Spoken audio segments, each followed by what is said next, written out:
Hey there everyone, welcome back to Gaming Basics, and on today's video I'm gonna show you how to download Zynga Poker on your PC. So without further ado, let's dive right into it. So first thing first, in order to play Zynga Poker on your PC, you'll need an app called BlueStack.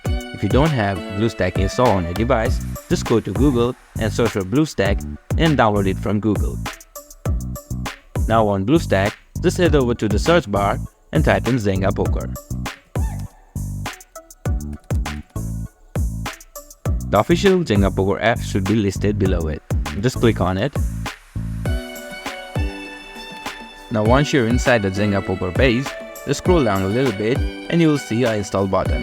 Just click on install from Google Play to install the game. Now BlueStack has opened its app player.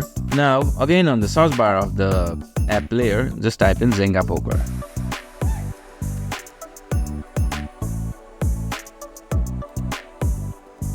As you can see, the app player has given me a list of games. From here, just click on Zynga Poker and you will be redirected to Google Play Store.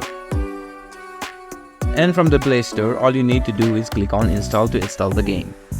Now the download and installation of the game will be automatic. So once the download is complete, you can just click on play to play the game. And that's it for today's video, guys. If you have any confusion, just leave your queries down in the comments. And don't forget to like and subscribe to our channel for more useful videos as such. And be sure to hit that notification bell so you never miss our future videos. Thanks for watching.